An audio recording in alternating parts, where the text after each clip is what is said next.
todos muito bem-vindos a mais uma transmissão do Instituto Vida para Todos. Tema geral, Gênesis, o princípio.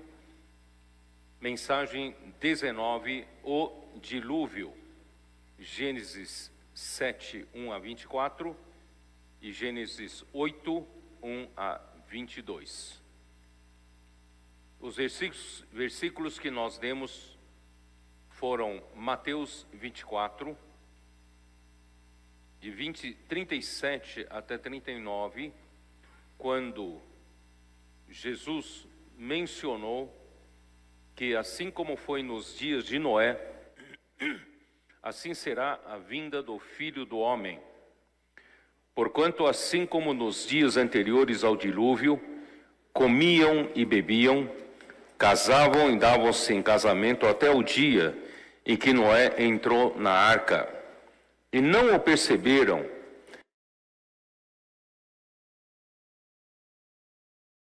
senão quando veio o dilúvio e os levou a todos. Assim será também a vinda do Filho do Homem. Embora esses versículos pareçam ser mais dirigidos para como advertência para todo o povo que está no mundo, mas a advertência aqui é principalmente para os filhos de Deus, principalmente para nós que somos a igreja. Embora nós não vamos mais sofrer a perdição eterna, mas existe uma questão de recompensa ou sermos deixados por 1000 anos nas trevas exteriores. Portanto, esses versículos não quero ler hoje para os de fora, mas eu quero ler para os de dentro, para mostrar, queridos irmãos, queridas irmãs, é bom nós nos apercebermos que não estamos como nos dias para viver nos dias tranquilos e como se nada tivesse que acontecer, principalmente com relação ao julgamento de Deus. A vinda do Senhor está bem próxima. Portanto, nós não podemos viver como todos vivem, como se todos os dias fossem assim eternamente. Não, haverá julgamento. Tudo que se faz aqui na terra será julgado. Por isso é bom nós vivermos de uma maneira apercebida. Enquanto todos aqui comiam e bebiam, casavam e davam-se em casamento, isso quer dizer o quê? Todos viviam uma vida normal, como se fosse qualquer outro dia. Mas os dias anteriores ao dilúvio, Noé era o pregador da justiça. Ele apregoou, dizendo para as pessoas daquela geração má, perversa, se arrependerem. No entanto, ninguém ouviu, ninguém atentou para a sua pregação. Por isso, eles só perceberam quando chegou o dilúvio e todos morreram afogados. Como eu disse ontem em Guarulhos, não sei se vocês já tiveram experiência de afogamento. Acredito que não, porque todos vocês estão vivos aqui, né? Mas eu já tive.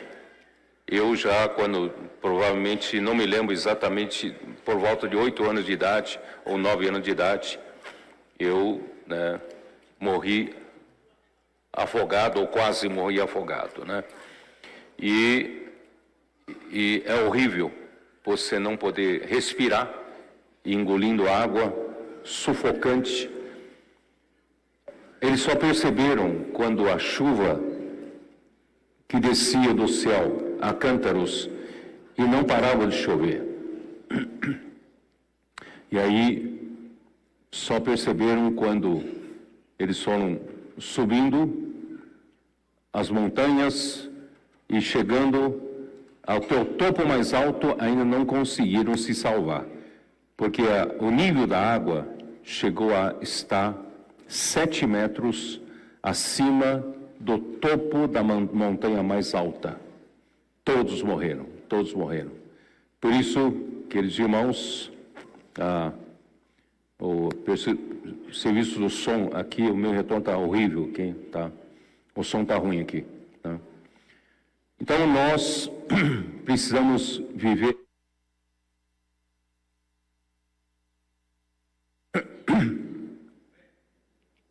versículo 40.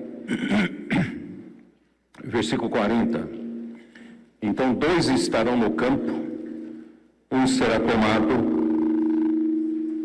deixado o outro.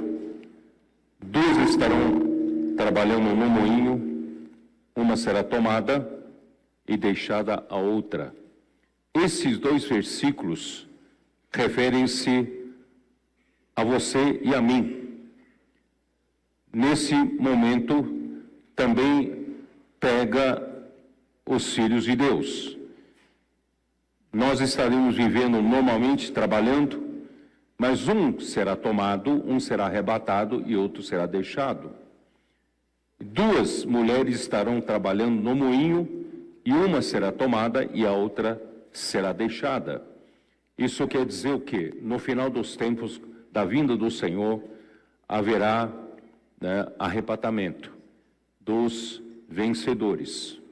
Espero que você faça parte desses vencedores. Portanto, vigiai, porque não sabeis em que dia vem o nosso Senhor. Mas considerai isto: se o pai de família soubesse a que hora viria o ladrão, vigiaria e não deixaria que fosse arrombada a sua casa. Por isso, ficai também vós apercebidos, porque a hora em que não cuidais, o Filho do Homem virá. Portanto, ontem em Guarulhos, eu mostrei para os irmãos, mesmo essa palavra dirigida aos de dentro, a você que está vivendo a vida da igreja, é para alertar você, enquanto você vive como todos, né? Na verdade, ontem eu me dirigi especificamente especialmente para os da faixa etária de 30 anos para cima até os 50 anos. É uma faixa etária de muita responsabilidade. Você inicia a criação de sua família, começam a crescer os seus filhos e você precisa lutar para ascender na sua vida profissional, nos seus negócios, e você realmente não tem mais tempo para nada, e é nessa hora que essa situação pode te pegar. Você pode estar vivendo de uma forma legítima, pelas suas necessidades legítimas. No entanto, queridos irmãos, o Senhor hoje, no final dos tempos, Ele quer nos salvar dessa situação antes do dilúvio, assim como nós estamos antes da vinda do Senhor.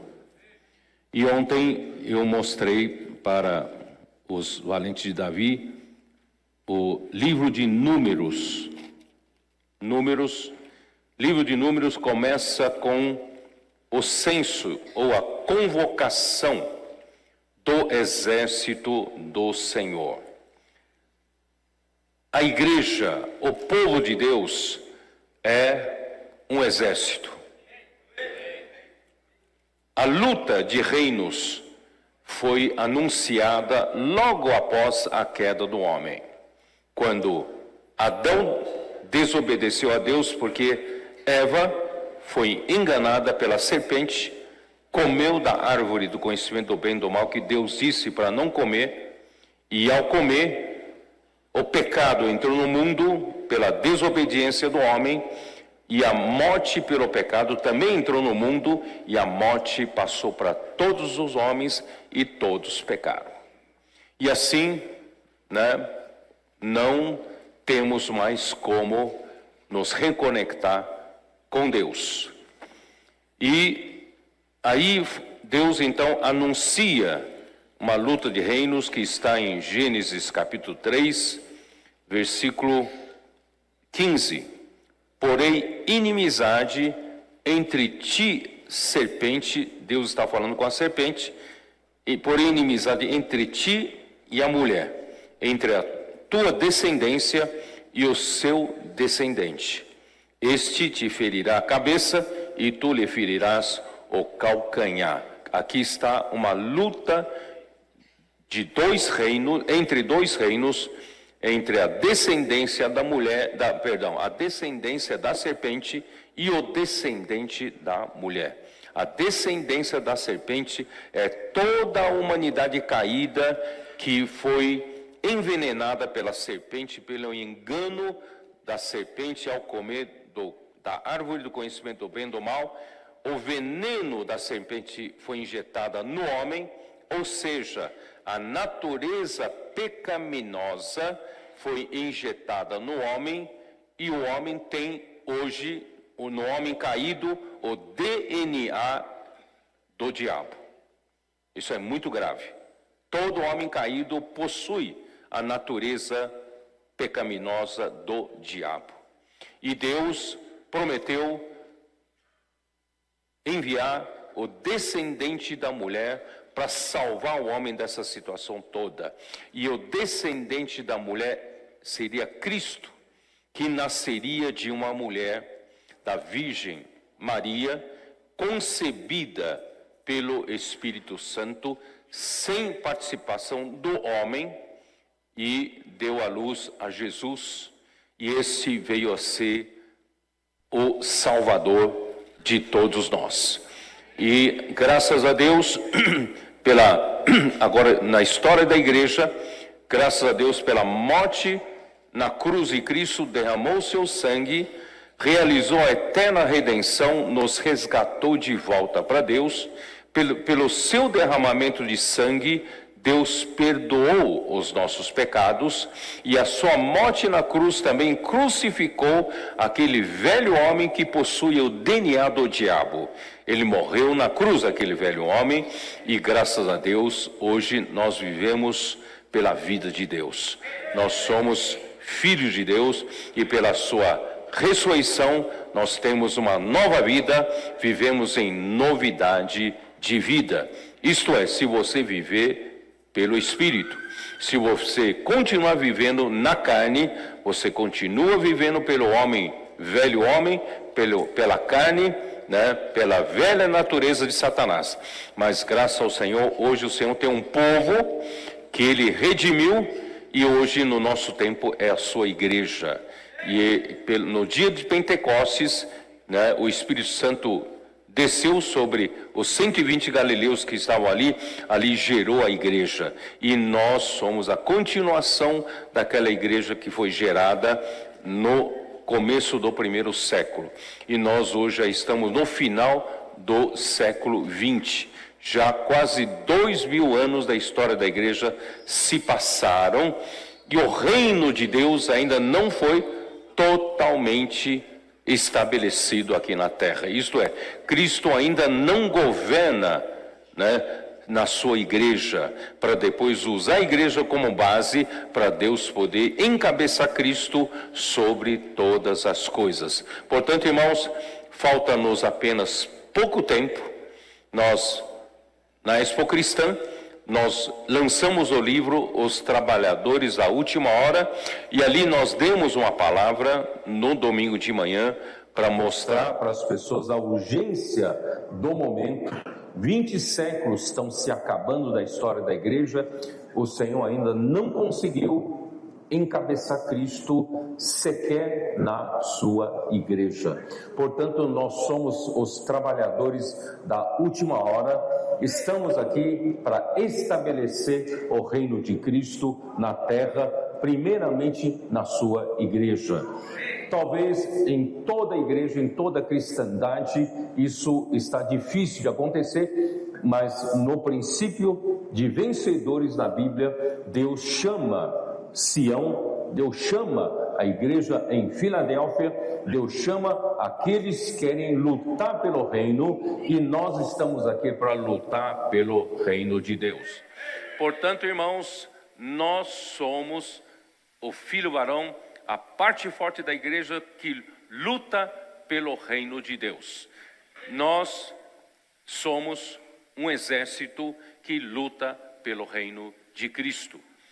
Livro de Números começa assim: no segundo ano da saída dos filhos de Israel do Egito, Deus então manda Moisés e Arão fazer o censo de toda a congregação dos filhos de Israel, convocando quem? Versículo 3, da idade de 20 anos para cima, todos os capazes de sair à guerra em Israel, a esses contareis segundo os seus exércitos, tu e Arão. Então, primeiramente, fica claro aqui que Deus, Ele nos chamou a igreja, a primeira função é formar um exército. A luta entre dois reinos implica em guerra, implica em nós precisamos ter exército. E todos os de 20 anos para cima, do povo de Israel, do povo de Deus, faz parte do exército do Senhor. Graças a Deus que a partir da promessa que nos deu em 2020, Salmo 110, versículo 3, Ele nos deu adolescentes, entre 500 e 600 casas de adolescentes em toda a terra. Muitos adolescentes foram levantados. Eu acredito que ainda devemos levantar ainda mais. Temos que levantar mais adolescentes, e esses adolescentes emancipando, eles logo chegam na idade de 18 anos, certo? Nossos adolescentes que em 2021 tinham 14 anos, hoje já estão 17, 18, 19 anos e já estão na frente da batalha, guerreando. Muitos deles já estão na Ásia, no Japão, na Coreia do Sul, muitos deles estão na África do Sul, estão na frente em alguns países da África, muitos deles estão na frente da batalha na Europa, na América do Norte, Estados Unidos, México, Oceania, Porto Rico, né? Então, irmãos, quem são esses? São os que foram emancipados desde a adolescência. Durante a adolescência, eles foram, né, os elementos energizantes da igreja, graças a Deus. Por isso nós precisamos de mais adolescentes para energizar a igreja, e hoje nós temos capitães, os jovens, para cuidar deles, e também temos intendentes, os irmãos maduros, para cuidar da logística, da necessidade desse exército, e também facilitar, né, o transporte, e para que essa frente de batalha tenha quem conduza. Então, graças ao Senhor, nós temos esse exército. Eu falei ontem em Guarulhos, não tenho tempo de falar muito sobre isso. Todas as 12 tribos acampavam ao redor do tabernáculo no deserto. O tabernáculo constituía o centro do povo de Deus, onde Deus está. Deus se avista, tem comunhão, fala com Moisés dentro do Santo dos Santos.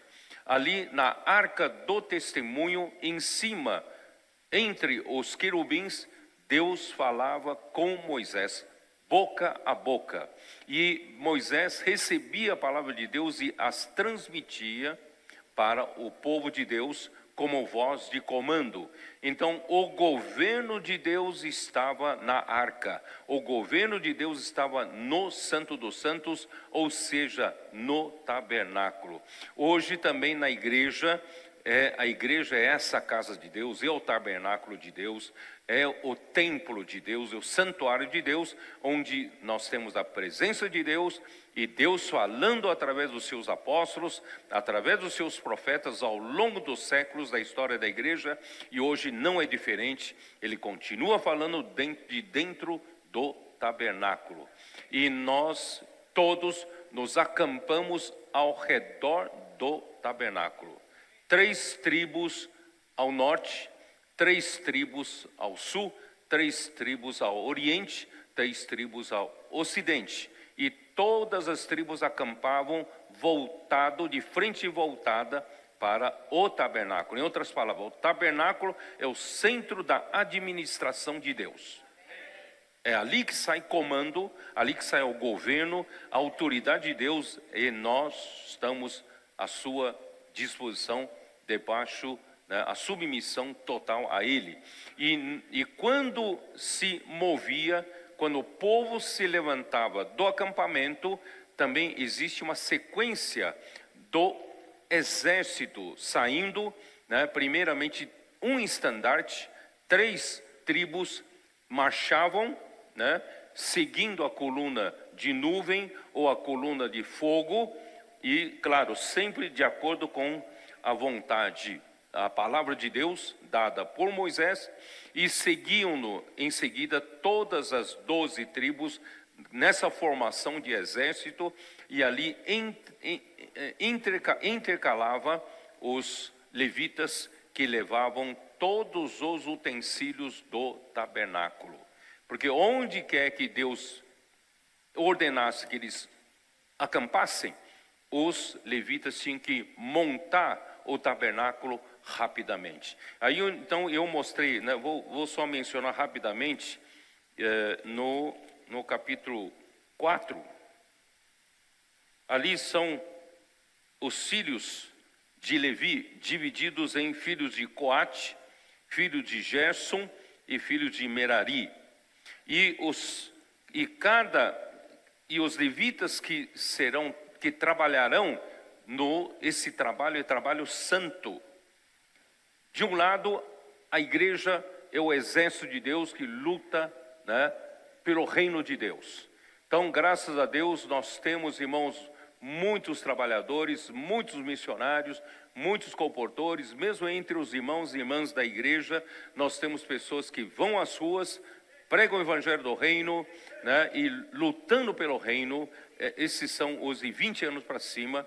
Depois que eles emanciparem 18 anos da casa de adolescentes, nós recomendamos que se faça meio ano pelo menos do CEAP para serem aperfeiçoados, e mais meio ano de missão para amadurecerem mais um pouco, e se possível mais um ano, né, de missão.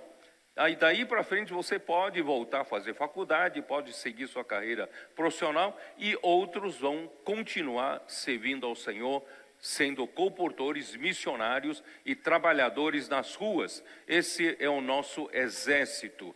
Graças a Deus nós temos exército, embora sejamos poucos, nós temos exércitos espalhados pelos 5 continentes.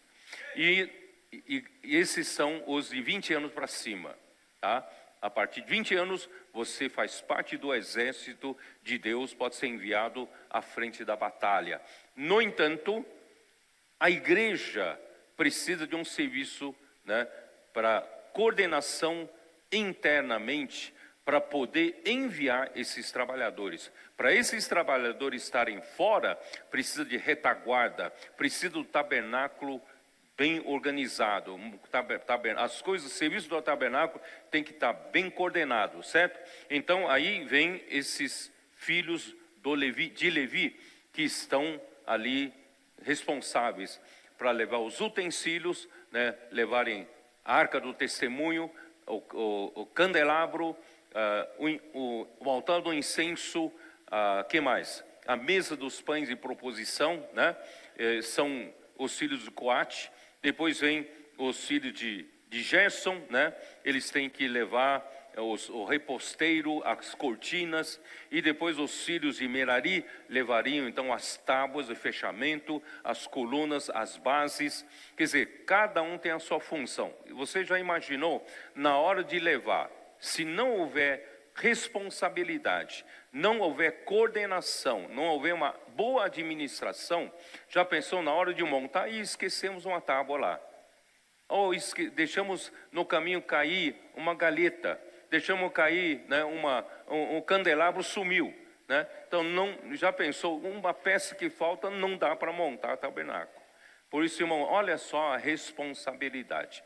Então, o Senhor confiou essa responsabilidade aos levitas de 30 a 50 anos. Eu estou me referindo a quem? Estou me referindo a vocês, os valentes de Davi.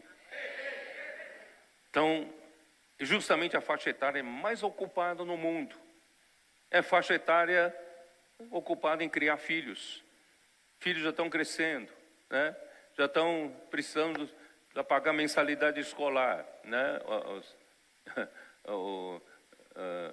Plano de saúde, né? E na sua empresa o chefe te aperta, pressiona, você não tem tempo para nada, tem que mostrar a produção, né? E você tem que ir para frente, você tem que galgar posições na sua empresa, né? Então é um momento mais, né, o mundo mais te pega, legitimamente, não tem nada de errado nisso, mas o Senhor quer você para serviço na sua casa. Por isso, queridos irmãos que estão nessa faixa etária, vocês têm um papel importantíssimo, é um serviço sagrado, um serviço santíssimo, e esse serviço é de grande responsabilidade. Por isso que, quando ele chama, né, capítulo 4, versículo 3 de Números, da idade de 30 anos para cima até os 50, será todo aquele que entrar neste serviço. Nesse serviço. Então, é um serviço específico para cuidar dos utensílios do tabernáculo. Vocês são responsáveis, né? Nesse serviço, vocês estão entrando para servir, para exercer algum encargo na tenda da congregação. Então, vocês têm que servir e ainda assumir um encargo, assumir uma responsabilidade. Irmão, na casa do Senhor não podemos ser irresponsáveis. Não podemos servir a Deus de uma maneira qualquer. Deixei cair, né, deixei cair uma taça, deixei cair uma colher, né, que está no serviço do tabernáculo. Não, isso aí não tem problema. Tem sim. Quando na hora de montar faltar uma peça, não se pode montar, não está completo. Então, irmãos, nós precisamos servir e ainda sermos responsáveis, coordenarmos algum serviço, mas tudo isso, irmãos, é com coração voltado ao tabernáculo. Em outras palavras, acompanhando de perto a palavra. Não é meramente um serviço braçal que Deus exige de nós. Deus quer que nós entendamos o seu coração. Acompanhamos de perto o seu falar e sabemos o que ele aspira, né? O coração dele, não só o que ele aspirava na semana passada, mas o que ele aspira hoje. Para você saber o que ele aspira hoje, você precisa acompanhar todo o tempo, todo minuto, não é isso? Então, são pessoas que estão acompanhando de perto a palavra. Não é meramente um trabalho braçal. Deus precisa de você. Tá bom, né? Tem gente que fala, não, antigamente era assim, né? No meu tempo, né? Infelizmente, tá bom, então eu preciso aprender a apacentar e visitar. Eu fazia minhas visitas anos a fio e não eram nada produtivas. Não produzia muita coisa, mas só para desencargo da consciência eu estou apacentando, estou cuidando. Irmão, não, nós temos que servir de acordo com a palavra de Deus, e certamente de acordo com a palavra de Deus, assumindo a responsabilidade, irmãos, o nosso serviço não será improdutivo, certamente produzirá a obra do Senhor. Então o Senhor está chamando vocês para nós também, pouco a pouco, colocarmos tudo em ordem. Semana que vem, na segunda-feira, não essa semana que entra agora, porque essa semana que entra, no domingo, não virei para cá, São Paulo, eu irei para Campinas. Então, se vocês puderem ir para Campinas, vai até Campinas. Tem lugar para todo mundo, né, Alan? Tem, né? Tá. Então, Campinas também é fácil almoçar, né? Lá tem restaurante, todo mundo se preocupa com isso. Nós vamos lá, todo mundo, não vou estar lá. Mas logo na segunda-feira seguinte, nós estaremos com um grupo de irmãos indo para a África do Sul. Nós vamos para Johannesburgo e de lá nós vamos até o Quênia. Nós vamos ter uma conferência em Nairobi. E ali haverá 600 pessoas ali reunidas para ouvir a palavra do Senhor e receber a voz de comando de Deus. Então nós, pela primeira vez nessa nova fase, estamos visitando o Quênia, tendo uma conferência, e voltamos depois para a África do Sul, em Johannesburgo. Nós vamos ter uma conferência ali de 2 dias, ali em Johannesburgo. E depois, na outra semana, nós voltaremos. No ano que vem, nós faremos a mesma coisa, só que nós iremos para Angola. Vamos para Angola e voltaremos a Johannesburgo e vamos ter uma conferência em Johannesburgo e voltamos. E assim nós vamos, pouco a pouco, integrando esses países da África. Por isso, irmãos, esse trabalho, nós temos tanto trabalho para fazer, irmãos, o Senhor quer integrar você. Vamos, participar. E vocês vão ver como é gostoso participar. Ontem eu falei para os irmãos dessa faixa etária, tanto é que o Alan de São Paulo, que compartilhou hoje de manhã, que quando eu falei de Eclesiastes, vaidade de vaidade, tudo é vaidade. Porque eu cheguei na sexta-feira em São Paulo, porque tinha conferência em Guarulhos no sábado, e andei um pouco na rua de São Paulo, e eu vendo as pessoas, trabalhadores, canseira, trabalho braçal, suor, sol, aquela coisa toda, olhando para todo mundo, falei, realmente a vida humana é uma canseira. A vida humana é uma vida em fadigas. E esses homens estão ali suando para ganhar o quê? Ganhar refeição de cada dia, com dificuldade de pagar o seu aluguel, e mal sustenta a sua família. Irmãos, olha a vida humana. É um enfadonho. É uma coisa assim que você não entende. Então, se você não entender que nós vivemos para estabelecer o reino de Deus, a nossa vida não faz sentido.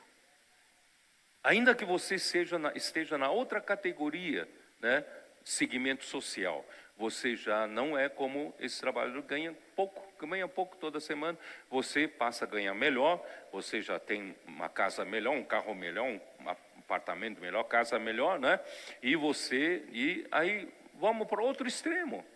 Eu falei ontem, vai lá ver a vida luxuosa, dos ricos lá em Mônaco.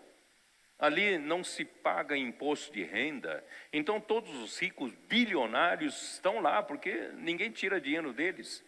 E ali é uma exibição de vaidades, é ou não é? Carro de luxo, carro de $1 milhão, de 5 milhões de dólares, para que tudo isso? Certo? Uma bolsa de uma mulher pode custar quanto? Isso que vocês não fazem nem ideia, Então, irmãos, é um sapato, um vestido, quanto não custa? Irmãos, mas se você olhar para aquela vida, ela é vazia. Uma vida vazia, é vaidade de vaidade. Então você que está todo o tempo ocupado nessa faixa etária, 30, 50 anos, todo dia lutando para melhorar de vida, né? Melhorar, dar mais conforto para sua família. Irmão, vai chegar um momento que você vai, para que tudo isso? As pessoas, sabe, o dinheiro, até mesmo a quantidade de dinheiro, quando, né, você vê aqueles jogadores que ganham milhões e milhões, né? Chega um momento, o dinheiro já não faz mínimo sentido. Tanto dinheiro que eles têm, aquele dinheiro não faz mínimo sentido. Nada mais preenche o coração deles. A insatisfação está a todo tempo. Você vai pensar, essas pessoas ricas não são sempre satisfeitas. Então nada. Estão insatisfeitas a todo tempo, porque nada mais preenche. Por isso, irmãos, é tudo vaidade. Se você seguir esse caminho e perder o serviço na casa de Deus, irmão, não vale a pena. O caixão espera você. E sem nada produzido para Deus. Não é verdade? Vamos produzir para Deus. Você sabe que muito dinheiro você pode até perder sua família. Você pensa que dinheiro é para dar conforto à sua família, mas chegar um tempo, você pode perder sua família por muito dinheiro. Então a melhor coisa é servir ao Senhor e levar a sua família a servir ao Senhor. Irmão, não tem coisa melhor. Olha que satisfação. A gente não pode ser que a gente não tenha carro de luxo, artigo de luxo, não tem nada disso, mas não estamos satisfeitos, não estamos? Quem está satisfeito servindo ao Senhor? Estamos alegres. Então, irmão, não tem coisa melhor, por isso eu estou convocando todos dessa faixa etária, 30, 50 anos, venha para cá, venha, né? Venha ser esses levitas, vamos servir ao Senhor, tá? É isso que o Senhor quer. Bom, eu só fiz essa lembrança aqui, porque a mensagem de hoje não é sobre isso, tá? Mas tem ligação a isso, porque assim como Mateus 24 foram nos dias anteriores ao dilúvio, no tempo de Noé, assim será também, né, a vinda do Filho do Homem. Então, a ligação é essa. Não vamos nos perder com nossos deveres, né, seculares, o nosso trabalho. Irmãos, pode ter certeza, se você tiver um coração, ainda que você não ache tempo para servir o Senhor, se tiver um coração e se arriscar, dar um passo de fé, fala, Senhor, eu realmente não tenho tempo, o meu trabalho exige todo o tempo meu, mas eu vou dar um passo de fé, eu vou acompanhar de perto a palavra do Senhor, eu vou me arriscar, como alguns dos irmãos aqui podem dar testemunho para vocês. Um dia o Senhor foi incomodando tanto a eles falaram assim, eu vou comprar passagem para a próxima conferência regional. Aí comprou uma passagem, passou um final de semana, depois gostou da coisa e na outra semana também participou de outra conferência. E aí o que acontece? De acompanhar de perto e vendo a obra do Senhor acontecer, começa a arder o coração. E quando começa a arder o coração, irmãos, o Senhor começa a abrir o tempo. Você não tinha tempo, mas o Senhor começa a abrir tempo para você. Você pode ter certeza, quando você serve ao Senhor, você vai perceber, você acompanha de perto a palavra, você vai perceber que o Senhor é com você. Quando o Senhor é com você, como o Senhor era com José, tudo era diferente. Tudo que se colocava na mão de José, prosperava, porque o Senhor era com ele. Então o seu chefe vai preferir que você serve ao Senhor, e tudo que põe na sua mão prospera. Entendeu? Então assim, esse é um milagre que vai acontecer na vida desses de 30 a 50 anos. Vocês acreditam ou não acreditam? Dê um passo de fé. Se envolva, tá? Isso é uma salvação para vocês. Salvação para vocês. Então vamos lá. Vamos para Gênesis 7, tá? Senhor Jesus. Vou ver se eu consigo recuperar o tempo perdido. Vamos lá. Versículo 1. Disse o Senhor a Noé: entra na arca tu e toda a tua casa, porque reconheço que tens sido justo diante de mim no meio desta geração. o Senhor disse a Noé para entrar na arca. Por quê? Ele convidou a Noé, porque ele tem sido justo diante de Deus no meio desta geração. A geração toda era uma geração má, uma geração corrupta, uma geração violenta, né? Mas somente Noé foi achado justo diante do Senhor. Então, irmãos, por quê? Vocês perceberam que quando Noé foi mencionado no capítulo 6 de Gênesis, né, versículo 8, capítulo 6, versículo 8, porém, Noé achou graça diante do Senhor. No meio daquela geração, vou ler o pano de fundo, né? Vamos ler pano de fundo, versículo 3. Então disse o Senhor, o meu espírito não agirá para sempre no homem, pois esse é carnal e os seus dias são 120 anos. Ora, naquele tempo havia gigantes na terra, e também depois, quando os filhos de Deus possuíram as filhas dos homens, as quais lhes deram filhos, estes foram valentes, varões de renome na antiguidade. Viu o Senhor que a maldade do homem se havia multiplicado na terra, e que era continuamente mal todo o desígnio do seu coração. Então se arrependeu o Senhor de ter feito o homem na terra. Isso lhe pesou no coração. Disse o Senhor, farei desaparecer da face da terra o homem que criei, o homem e o animal, e os répteis e as aves dos céus, porque me arrependo de os haver visto, de haver feito. Então Deus ia exterminar tudo que ele criou, mas ele não exterminou todos, porque Noé achou graça diante do Senhor. Tá? Por causa de uma pessoa, Deus pode preservar a humanidade toda, né? Então, eis a história de Noé. Noé era um homem justo e íntegro entre os seus contemporâneos. Por quê? Noé andava com Deus. E anterior a Noé, alguém já andava com Deus, né? Enoque, versículo 22. Andou Enoque com Deus, e depois que gerou, né, a Metusalém, viveu tal. Aí versículo 24. Andou Enoque com Deus e já não era, porque Deus o tomou para si. Irmãos, eu perguntei lá embaixo para os irmãos, o que significa andar com Deus? É companheiro de caminhada? É companheiro de fazer exercício? De fazer jogging? Irmão, vamos andar junto? Vamos andar para fazer um pouco de exercício? Será que esse é o propósito? Andar com Deus, eu preciso fazer exercício? Vamos andar um pouco junto? Então, o que é andar com Deus? O que é andar com Deus?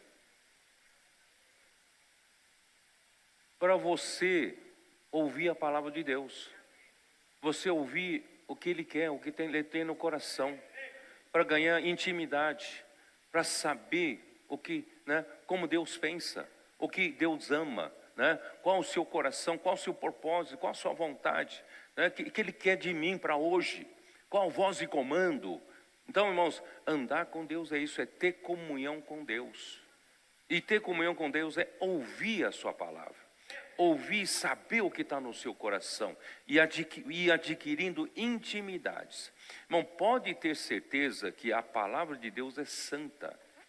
Quanto mais você recebe a palavra de Deus, a palavra de Deus vai te santificando. Acredita ou não acredita nisso? Né? Efésios 5 mostra que Cristo amou a igreja, assim mesmo se entregou por ela, para que a santificasse. Então, você andar com Deus é para ouvir a palavra de Deus, para Deus ter chance, através da sua palavra, santificar você. E como Ele vai me santificar? Como Ele vai me santificar? Tendo, como é que é? É pela lavagem de água pela palavra, né? Então, eu andando com Deus para ouvir a palavra de Deus, e a palavra de Deus me lava pela sua palavra todos os elementos da impureza, todos os elementos do velho homem, limpando de mim, irmão, toda parte contaminada pelo DNA do diabo e substituindo com o DNA de Deus. Então, andar com Deus é para isso, para me santificar. E quanto mais você vai se santificando pela palavra de Deus, você está cada vez mais alto. Acredita ou não? Então, andar com Deus é numa ascendente, numa reta ascendente. Você vai subindo, porque cada vez mais os seus elementos naturais são eliminados. E mais elementos santos de Deus. Você vai se aproximando mais de Deus. E vai chegar um momento, Deus fala, você está tão próximo de mim, Ele toma você para Ele. É assim, Ele tomou o Enoque para si. Tá? Então, irmãos, Noé, no meio daquela geração, também andava com Deus. E por isso ele era justo, ele era íntegro. E por causa dele, Deus então pediu que fizesse uma arca. Tá? Então, andar com Deus é isso. Então, vamos dar uma olhada em Hebreus capítulo 11. Hebreus capítulo 11. Eu tinha mostrado aqui, irmãos, versículo 4. Quem primeiro, né, foi justificado por Deus pela fé foi Abel, né? A gente sempre leu, Abraão foi justificado porque ele creu em Deus, mas pelo registro de Hebreus capítulo 11, Abel já tinha sido justificado por Deus pela fé. Tá? E depois, versículo 5, pela fé, Enoque foi trasladado para não ver a morte, e não foi achado porque Deus o trasladara. Então, irmãos, pois antes da sua trasladação, obteve testemunho de haver agradado a Deus. O segundo homem que viveu pela fé. E o terceiro, né, aqui, versículo 7. Pela fé, Noé, divinamente instruído acerca de acontecimentos que ainda não se viam. Deus falou que Ele vai mandar dilúvio, mas o céu está forte, né? O céu está azul, não tem nem sinal de chuva, e Noé obedeceu a Deus, foi construir a arca. Você imagina só, alguém construiu uma arca, eu acho que por aproximadamente 100 anos. No meio do nada. Você constrói um barco no porto, ou junto a um rio, junto ao mar, para poder lançá-lo ao mar, né? Mas ele construiu no meio de uma terra, da terra, né? Então, que ainda, o acontecimento que não se viam, né? E sendo temente a Deus, aparelhou uma arca para a salvação de sua casa, pela qual condenou o mundo e se tornou herdeiro da justiça que vem da fé. Então, Noé também foi justificado pela fé, se tornou herdeiro da justiça que vem da fé. Tá? Então, certamente, irmãos, Noé andava em comunhão com Deus, era instruído por Deus por meio da palavra. Então, pela fé, ele creu acerca do dilúvio anunciado por Deus, quando nenhum sinal havia. Aparelhou uma arca que salvou a sua casa, portanto, ele foi justificado pela fé na palavra de Deus. 1 Pedro 3, 20 e 21. Dê uma olhada, por favor. 1 Pedro 3, 20. Os quais, no outro tempo, foram desobedientes quando a longanimidade de Deus aguardava nos dias de Noé, enquanto se preparava a arca, na qual poucos, a saber, 8 pessoas, foram salvos através da água. a qual prefigurando o batismo, agora também vos salva, não sendo a remoção da imundícia da carne, mas a indagação de uma boa consciência para com Deus, por meio da ressurreição de Jesus Cristo, né? O qual, depois de ir para o céu, está à destra de Deus, ficando-lhe subordinados anjos e potestades e poderes. Então, irmãos, a água do dilúvio figura ou prefigura a água do batismo. Então, da mesma forma como a família de Noé foi separada da geração corrompida e ímpia, e que essa geração toda morreu, e a família de Noé se salvou e fez uma separação clara daquela geração má, né? O batismo também separa você do mundo. A água do batismo faz uma divisão clara, uma separação clara.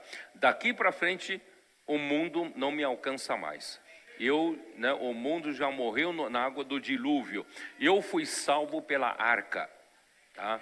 Então, na verdade, o que realmente nos separa, efetivamente, do mundo é a cruz de Cristo. Né? Gálatas 6,14. Gálatas 6,14. 6,14. Mas longe esteja de mim gloriar-me, senão na cruz de nosso Senhor Jesus Cristo, pela qual o mundo está crucificado para mim e eu para o mundo. Então, o que separa efetivamente eu do mundo é a cruz de Cristo. A cruz de Cristo faz uma separação. O mundo, depois da cruz, não me alcança mais, porque o mundo pode me perseguir até a cruz. Chegou na cruz, né, ele não tem mais como prosseguir a me perseguir, tá bom? Então, só que o batismo é um testemunho que o homem tem que dar dessa realidade. Quando você foi salvo, significa que você creu na obra da cruz de Cristo, não creu? Você não creu que Cristo morreu na cruz por você?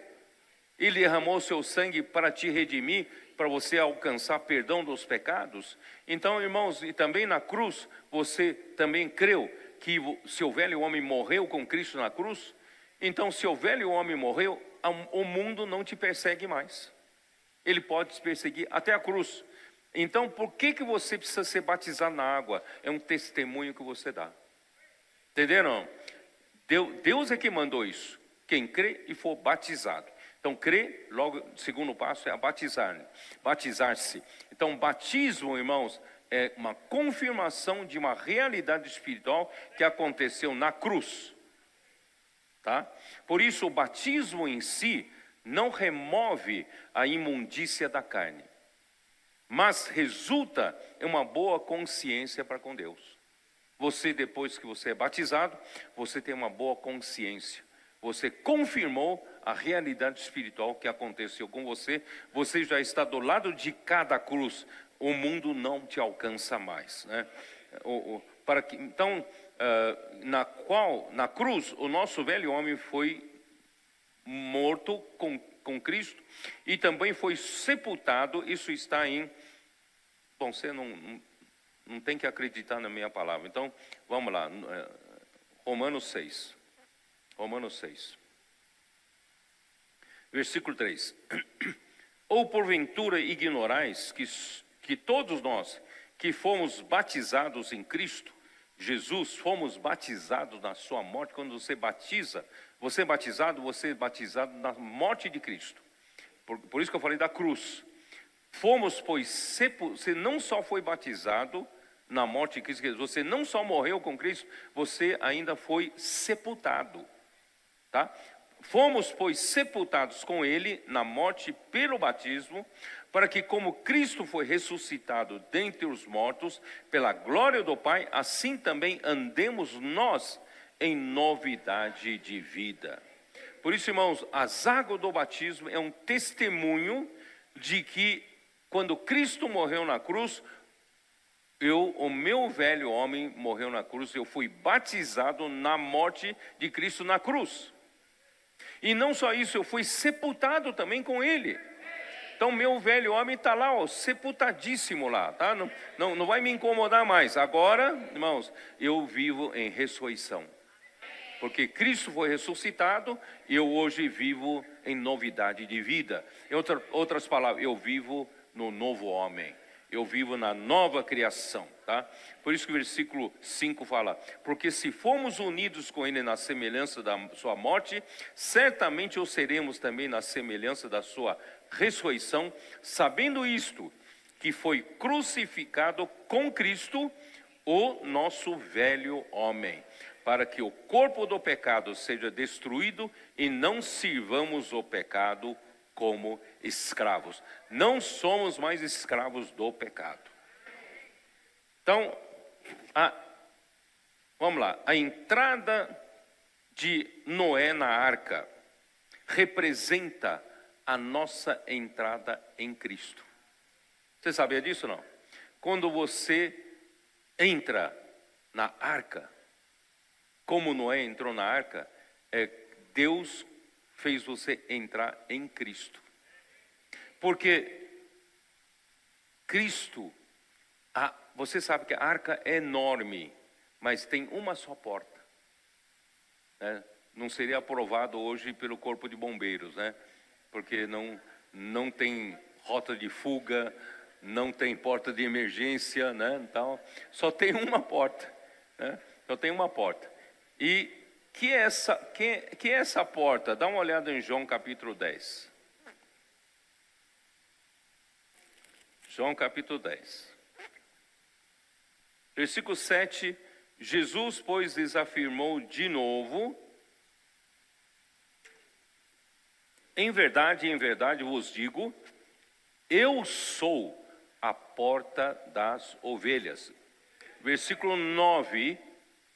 Eu sou a porta. Eu sou a porta. Há uma só porta. Cristo é a porta.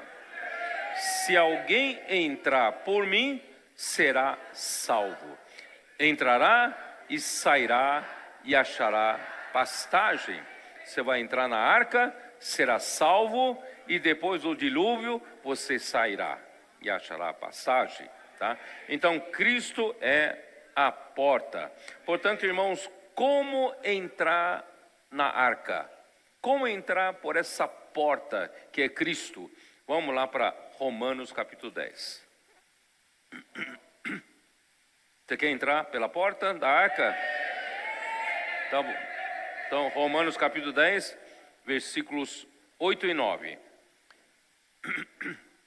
Porém que se diz, a palavra está perto de ti, na tua boca e no teu coração, isto é, a palavra da fé que pregamos. Irmão, a porta vem pela palavra. Por isso, você e eu temos que pregar a palavra para as pessoas, para oferecer a porta, oferecer a entrada em Cristo, tá? E como entrar? Versículo 9. Se com a tua boca confessares Jesus como Senhor, e em teu coração creres que Deus o ressuscitou dentre os mortos, será salvo. Porque você entrou na arca, será salvo.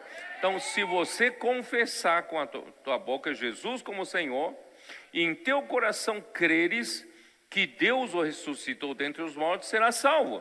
Então, essa é a porta de entrada. Tá bom? E no capítulo 6 ainda de João, versículo 47. E quando você crê, você confessa com a boca, crê no seu coração, o que acontece? Capítulo 6 de João, versículo 47. João 6, 47. O que acontece? Em verdade vos digo, quem crer em mim tem a vida eterna. Então você crê em Deus, você crê em Jesus, você será salvo. E será salvo, por quê? Porque você ganhou a vida eterna, tá? Então, quem crê tem a vida eterna. Aí, não só para por aí, João capítulo 14. João capítulo 14. Deus não apenas quer te dar a vida eterna, mas Ele tem um propósito maior. Ele tem um propósito, quando você entra pela porta da arca, Deus quer conduzir você através de Jesus Cristo como a porta, para conduzir você até o Pai, tá? Então veja bem, no versículo 3, aqui diz assim, no capítulo 14, versículo 3, quando eu for e vos preparar lugar, voltarei e vos receberei para mim mesmo, para que onde eu estou, estejais vós também, tá? Esse versículo 2 ali fala, na casa de meu pai há muitas moradas, se assim não fora, eu vos teria dito, pois vou preparar-vos lugar. Irmãos, infelizmente, muitos estudiosos da Bíblia pensam que Jesus foi preparar mansões celestiais para nós, tá? Ele deve estar preparando um condomínio de casas, tá? Então, não sei se você recebeu algum layout, né, alguma planta para você escolher que casa você quer ficar, né, na eternidade. Então, irmãos, muitos têm esse sonho, pensando que Deus foi nos preparar uma casa, né? Então é bom pleitear hoje a sua casa, tá? Fala para Deus o que você quer, quantos dormitórios, quantas casas, você quer ter piscina, sem piscina, tal. Mas não é isso não. Qual é o lugar que o Senhor, né, Jesus foi preparar para nós? Hein? Para que onde eu estou, estejais vós também. Quer dizer, você entrou por meio de Jesus pela porta, tá? Como você entrou?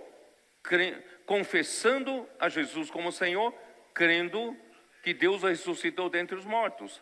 E você creu e recebeu a vida eterna. E você, com a vida eterna, Jesus quer dar um passo a mais. Ele quer te conduzir até onde Ele está. Onde Ele está no Pai. Não acredita em mim? Versículo 11. Crede-me que estou no Pai. E o Pai está em mim. Crede ao menos por causa das mesmas obras. Eu estou no Pai. Eu não só quero ser a porta para você entrar para ser salvo, mas eu quero conduzir você até ao Pai.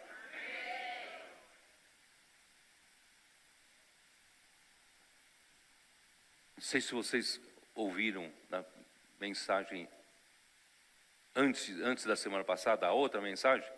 Eu falei para vocês que a arca tem 3 pisos, não tem? Vocês se lembram disso ainda, não? O primeiro piso representa o Espírito. A primeira experiência que você tem ao crer em Jesus, a sua experiência é com o Espírito. Ou não?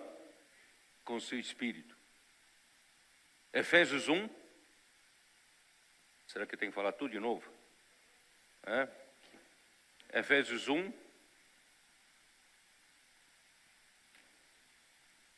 Efésios 1, versículo 13.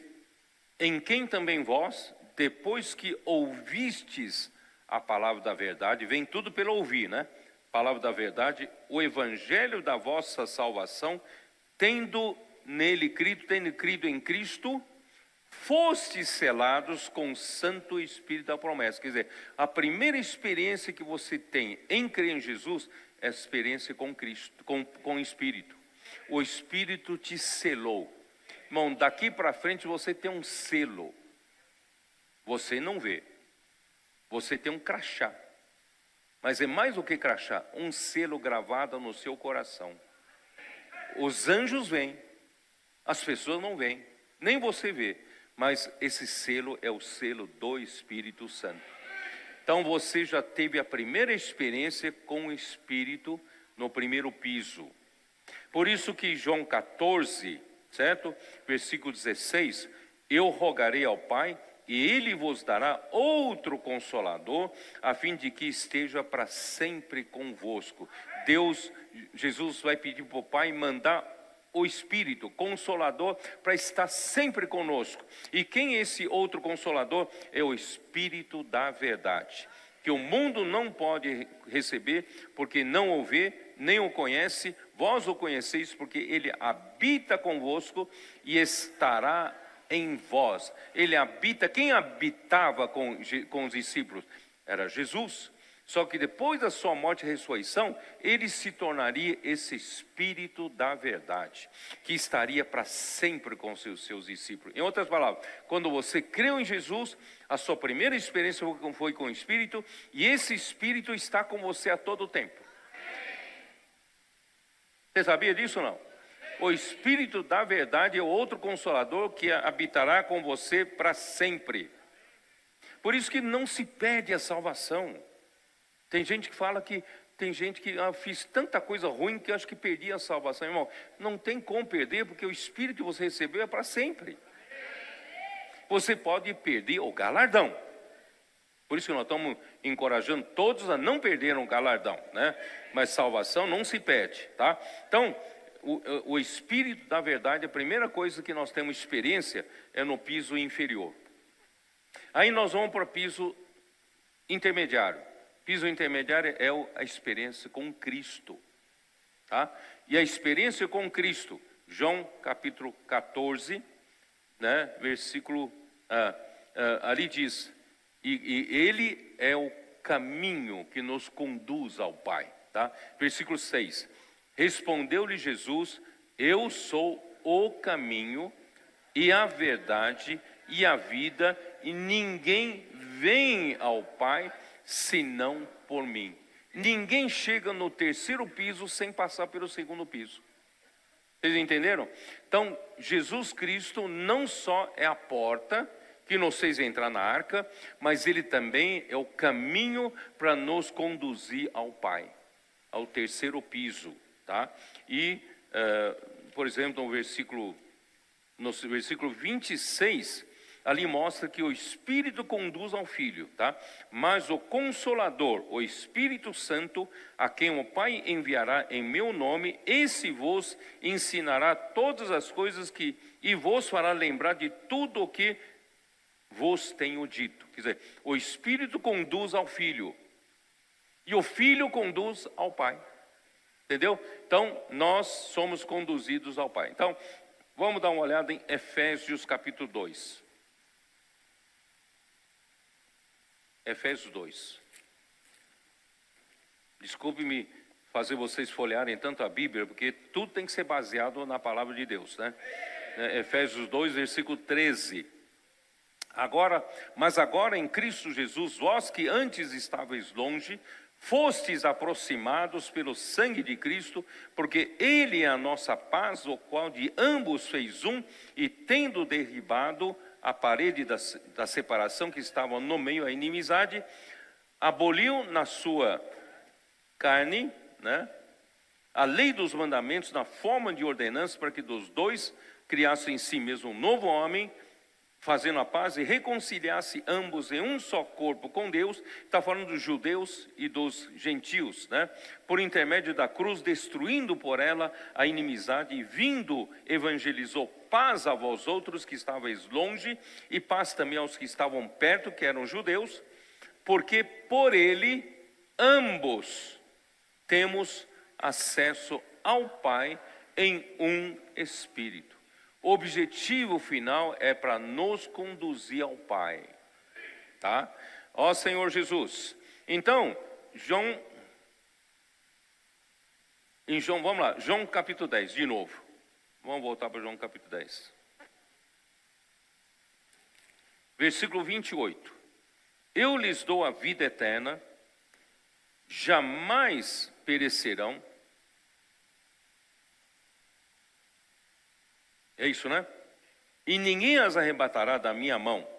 Aquilo que meu Pai me deu é maior do que tudo, e da mão do Pai ninguém pode arrebatar. Tá? Irmãos, o que quer dizer isso? quer dizer que tudo que o pai entregar para o filho, ele está bem guardadinho, ele está bem seguro na mão do filho e também na mão do pai. Então ninguém vai conseguir nos arrebatar. Por isso, irmãos, quem entrou por essa porta, né, jamais perecerá. E ele vai estar bem guardadinho. Você está bem guardadinho? Então você está na mão do Pai, né? Por isso, irmãos, nós todos que cremos em Cristo, nós estamos em Cristo. Em todo o Novo Testamento está cheio de termo em Cristo, em Cristo, em Cristo, porque nós estamos de fato hoje em Cristo. Estamos escondidos em Cristo. E em Cristo nós vamos ser conduzidos ao Pai, tá? Então, por exemplo, Efésios capítulo 1, só para vocês acreditarem em mim, Efésios capítulo 1, versículo 4, diz assim: assim como nos escolheu, Deus nos escolheu nele. O que é nele? É em Cristo. Deus nos escolheu em Cristo. Se tivéssemos sido posto para dentro de Cristo, pela porta que é Cristo, e colocados em Cristo, irmão, nós jamais seríamos escolhidos. Nós somos escolhidos porque estamos em Cristo, tá? Versículo, que mais? Versículo 9, desvendando-nos o mistério da sua vontade, segundo o seu beneplácito que ele propôs em Cristo. Tudo Deus faz em Cristo e nós somos incluídos em Cristo, tá? Isso é muito, muito importante. E 2 Coríntios 5,17. Não pense que você está aqui, né? Você está aqui porque você merece, né? Você veio por seu próprio mérito. Irmãos, nós não merecemos nada. Nós estamos aqui tudo por causa de Cristo. Estamos em Cristo. Em Cristo. Né? Alguém diga que não seja aquele fariseu ali, Senhor, eu não sou como aquele, né, aquele roubador, né, ladrão, eu, né, jejuo tantas vezes por dia, eu faço isso, eu faço aquilo. Irmão, não vá pelo seu mérito diante do Senhor. Nós estamos aqui porque Cristo derramou sangue por nós. Estamos aqui porque Cristo é a porta e nos fez entrar na arca. Se não tivéssemos entrado na arca, estaríamos mortos no dilúvio. Graças ao Senhor que estamos salvos, né? Então, 2 Coríntios 15, 17. E assim, se alguém está em Cristo, se alguém está em Cristo, é nova criatura ou nova criação, tá? Você pode ver que existe aqui nota 2, e se você lá no fundo aqui, nota 2, você pode ler criação. Então, se alguém está em Cristo, é nova criação. As coisas antigas já passaram, eis que se fizeram novas. Você, quando entrou por aquela porta, entrou pela porta da arca, você já está em Cristo. Você já é nova criação. A velha criação morreu no dilúvio, tá? Ó Senhor Jesus. Então, tudo, graças à morte e ressurreição de Cristo, irmãos, que nós somos transferidos para, isso está em Efésios, 2.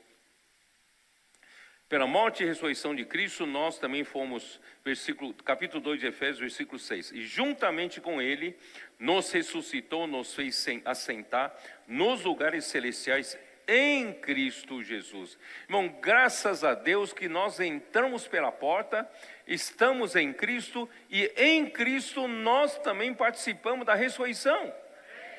Não só participando da ressurreição, nós participamos da ascensão.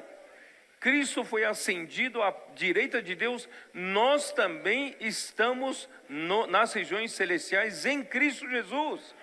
Irmão, olha como é importante entrar por essa porta, né? Ó Senhor Jesus. Por isso, irmãos, aí Colossenses 3, 1 a 4 faz sentido para você. Você cantou até esse corinho, mas agora você vai entender, né? Portanto, se fosse ressuscitados juntamente com Cristo, buscai as coisas lá do alto, onde Cristo vive, assentado à direita de Deus, porque hoje você participa. Você em Cristo, você tem toda a experiência pela qual Cristo passou, né? Pensai nas coisas lá do alto, não nas que são aqui da terra. Por quê? Porque já morrestes. Mas como é que eu morri? Eu morri com Cristo. Então, irmão, como é importante eu ser incluído em Cristo. Em Cristo eu morri e a minha vida está oculta juntamente com Cristo em Deus. Quando Cristo... Não, peraí, é isso, né? Quando Cristo, que é a nossa vida, se manifestar, então vós também sereis manifestados com Ele em glória. Irmãos, se a gente viver sempre nessa realidade, em Cristo, em Cristo, em Cristo, não, em Cristo na sua morte, em Cristo na sua ressurreição, em Cristo nas regiões celestiais, pensando nas coisas lá do alto, não nas que são aqui da terra, buscando as coisas lá do alto, irmão, quando Cristo se manifestar, nós vamos nos manifestar com Ele, em glória. Irmãos, vamos continuar nessa realidade. Ó Senhor Jesus, mas se nós vivemos na carne, Efésios 4, né?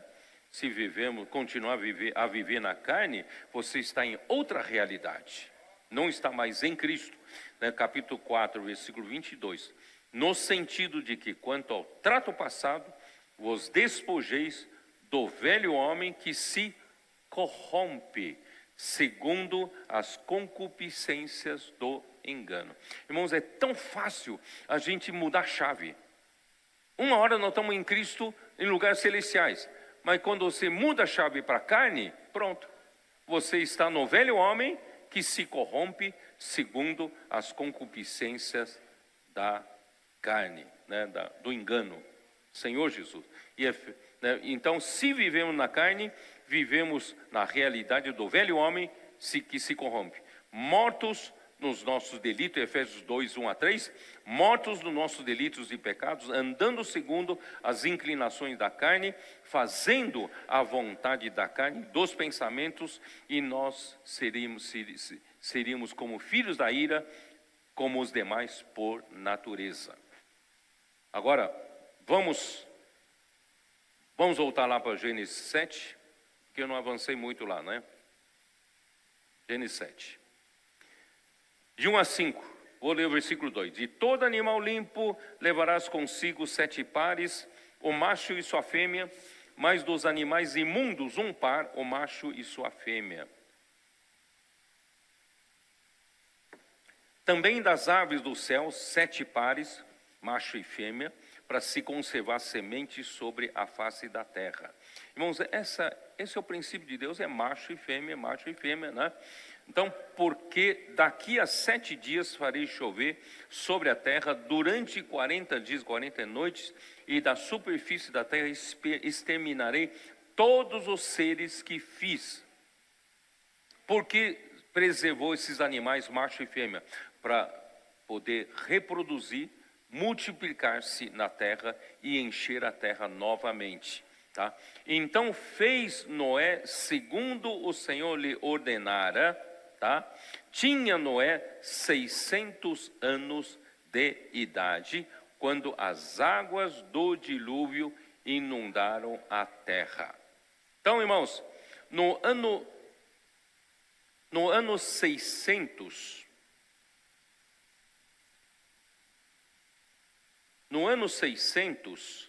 no dia, aqui ó, versículo 11, no ano 600 da vida de Noé, aos 17 dias do segundo mês, nesse dia, romperam-se todas as fontes do grande abismo, e as comportas do céu se abriram, e houve copiosa chuva sobre a terra durante 40 dias e 40 noites.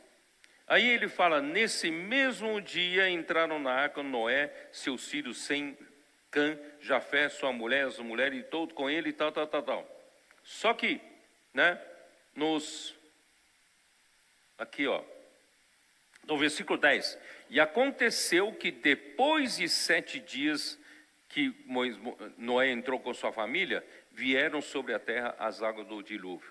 Então, as águas, a entrada de Noé, não foi no dia 17 do 2, mas foram 7 dias antes, dia 10 do 2 do ano 600 do ano de Noé.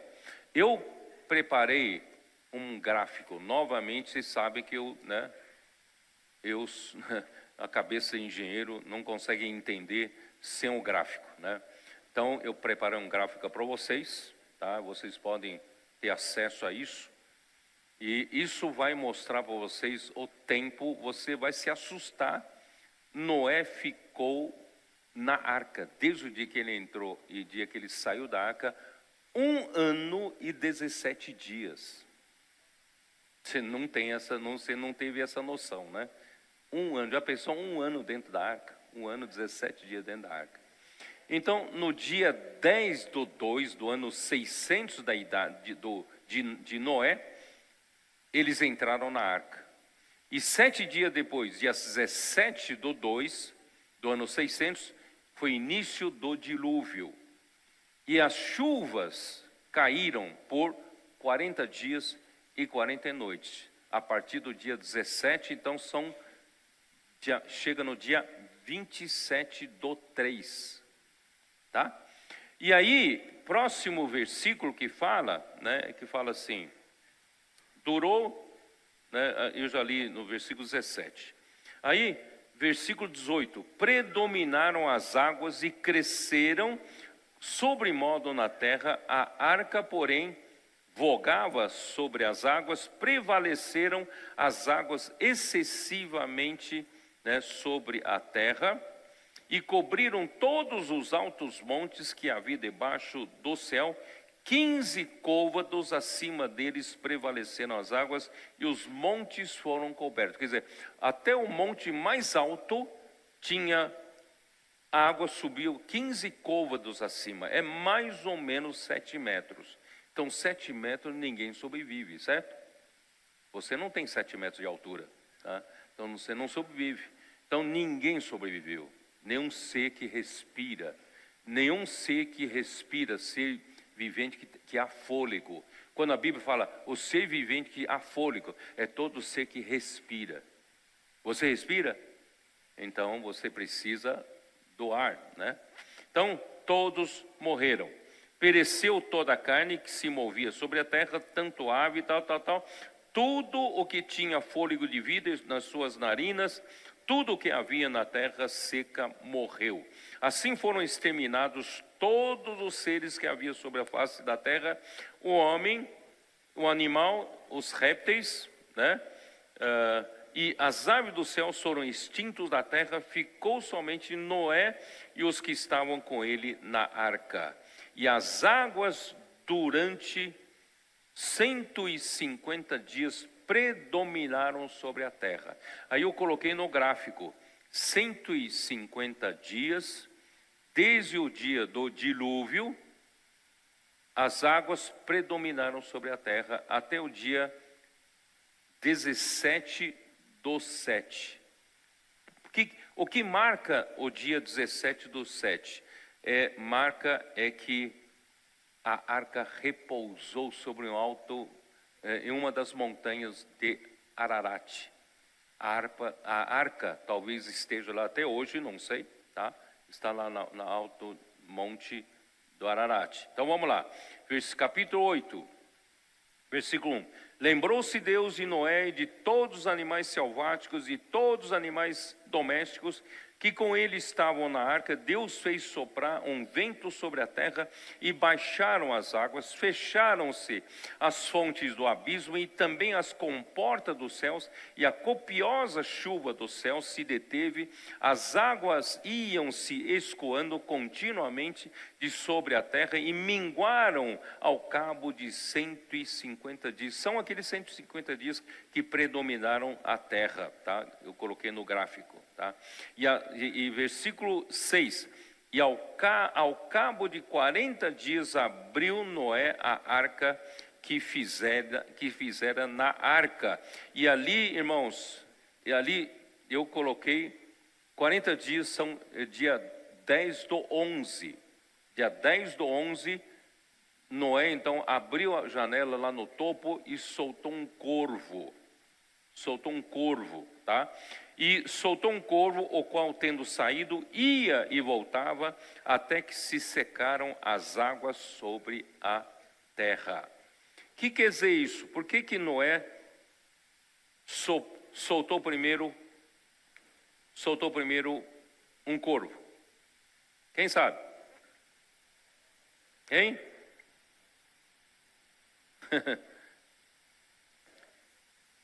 Porque, bom, antes disso eu preciso comentar um pouco. A arca repousou sobre as montanhas de Ararat, isso no capítulo 8, versículo 3, não é isso? Então, no versículo 4, no dia 17 do 7º mês, a arca repousou sobre as montanhas de Ararat. Então, a arca repousou, tá? E as montanhas de Ararat representam a ressurreição de Cristo. Porque depois da morte vem a ressurreição. As montanhas do Ararat são as montanhas mais altas de todas as outras montanhas, tá? Então representa a ressurreição de Cristo. Cristo foi ressuscitado dentre os mortos pela glória do Pai, para que nós andemos em novidade de vida. Eu mostrei isso em Romanos capítulo 6, versículo 4. E aí as águas foram minguando, aí começaram a aparecer no versículo 5, e as águas foram minguando até ao 10º mês, em cujo primeiro dia apareceram os cimos dos montes. Quer dizer, outras montanhas começaram a aparecer. Isso no dia 1º, né? Eu escrevi aqui, ó, no 1º do 10. Topo dos montes, né, ficou visível, tá bom? E depois disso, né, ele soltou um corvo 40 dias depois. Por que ele soltou corvo? Imagina, a terra, depois que as águas baixarem, estariam repleto de cadáveres. O corvo é um animal de hábitos necrófagos, o carniceiro, né? E o corvo gosta de comer carniça.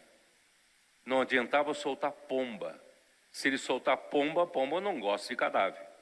Mas um corvo gosta de cadáver, tá? Então, irmãos, o que quer dizer isso? Hein? Quer dizer que a natureza pecaminosa que Satanás injetou no homem gosta de morte. Gosta de morte. Mas um que serve ao Senhor tem que fugir da morte.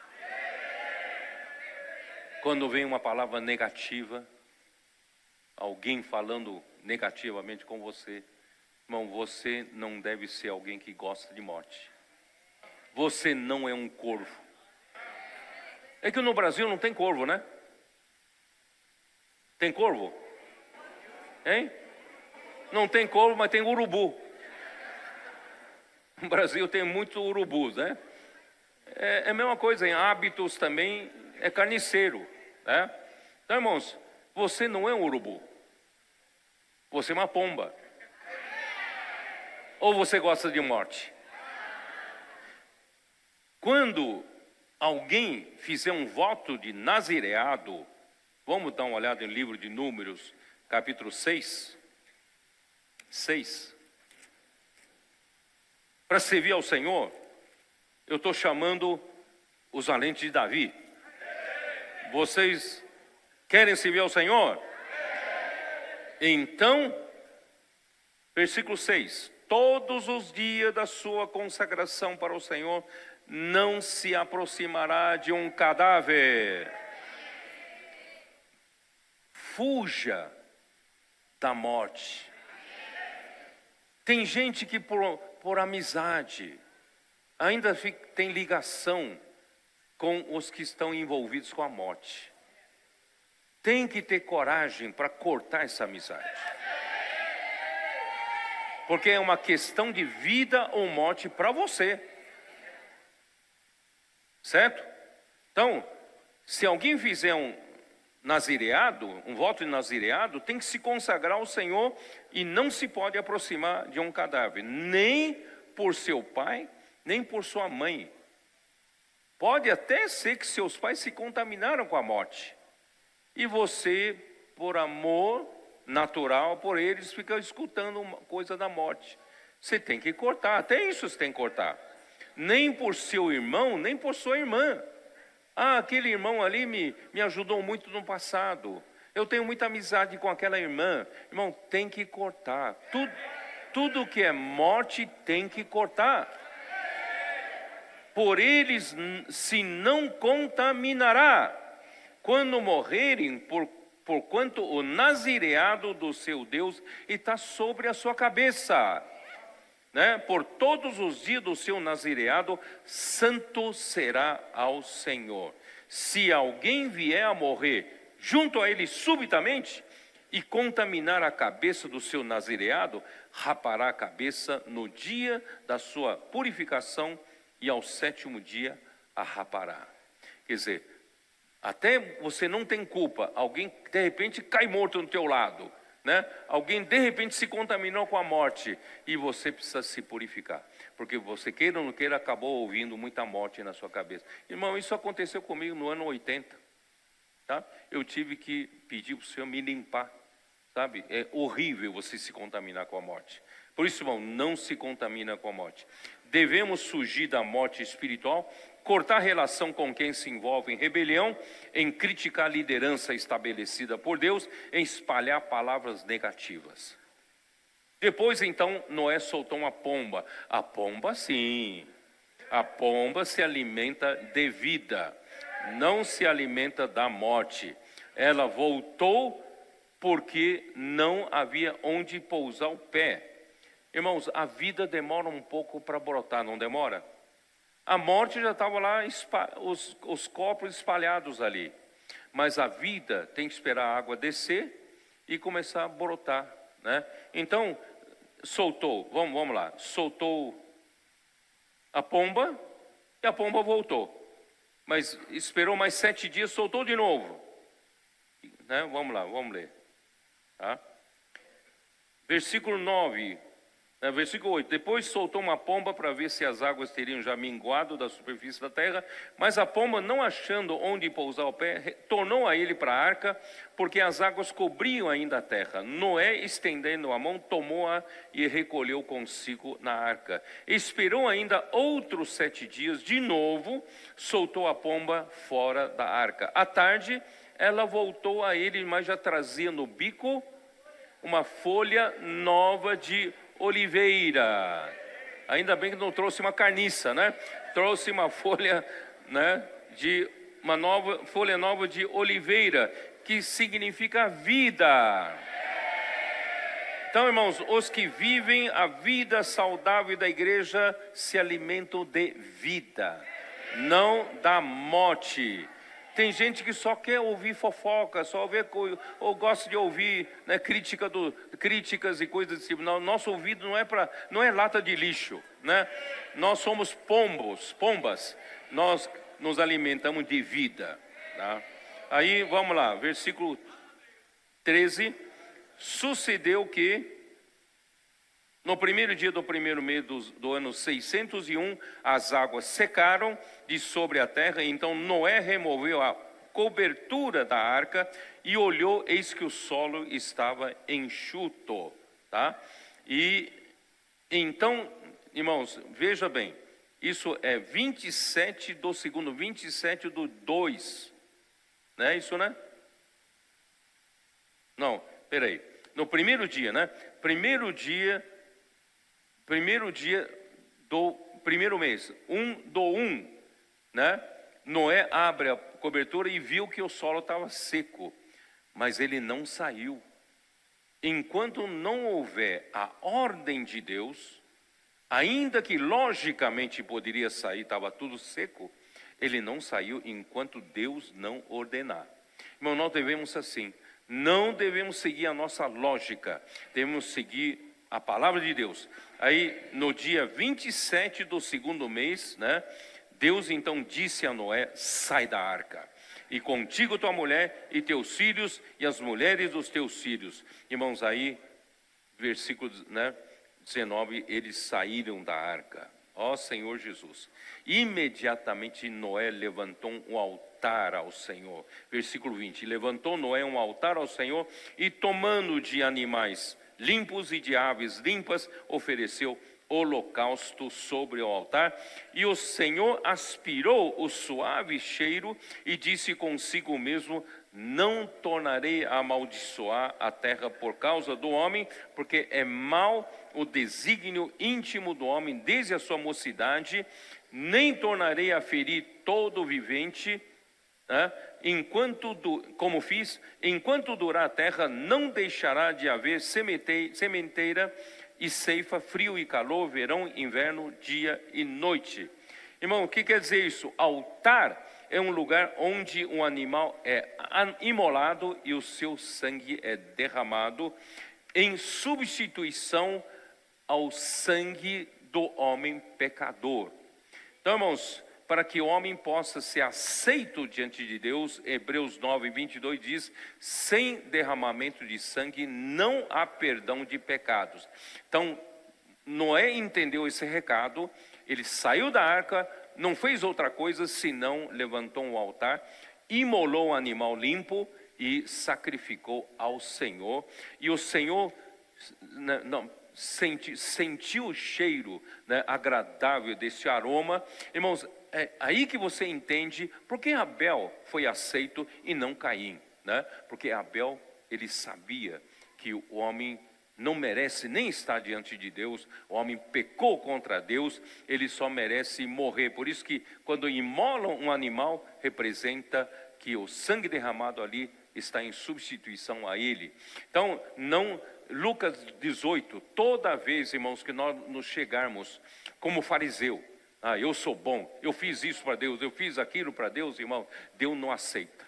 Se você chega a Deus como um pecador: Senhor, sê propício a mim, eu não mereço estar aqui, e você imola um animal, em substituição ao seu ato de pecado, e Deus aceita, Então, por isso, irmãos, graças a Deus pela atitude correta de Noé, Deus aspirou o suave aroma do seu sacrifício e não mais amaldiçoará a terra por causa do homem, porque o veneno da serpente já penetrou no íntimo do homem e o seu mau desígnio não tem fim.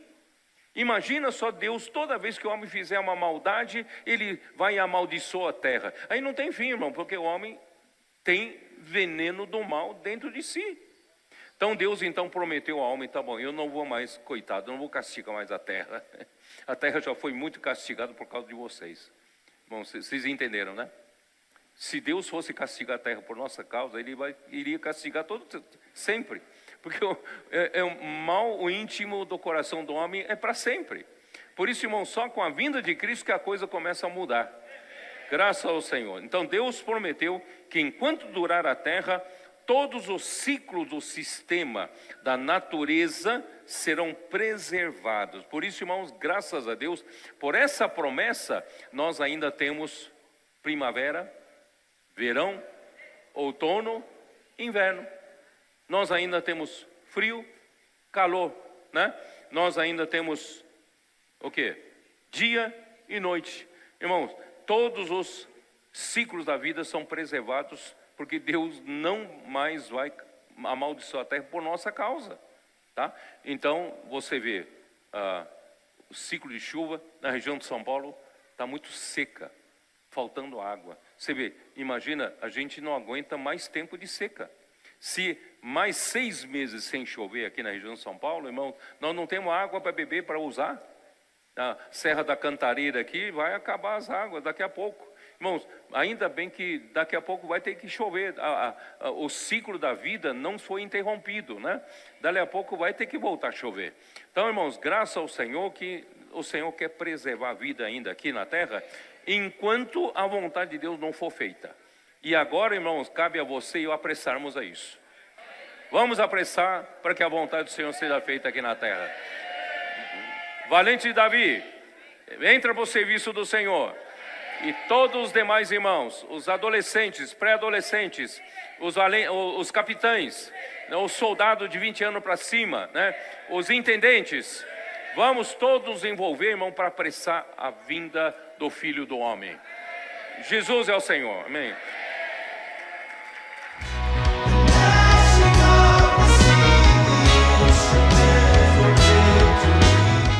Fala, galera do YouTube!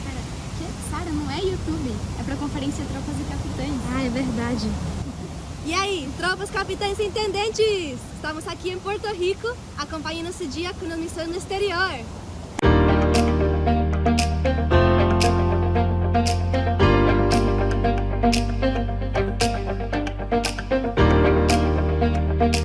The struggle is real. Putting the kits in Daisy. Heavy.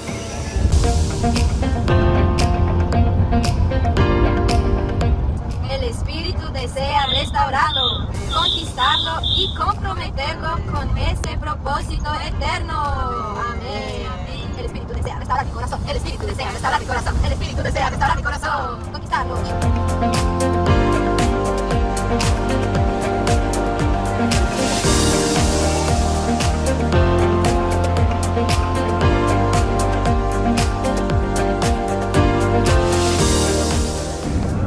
Mas e daí? Acabou o nosso dia? Não! Vem com a gente na casa de adolescentes.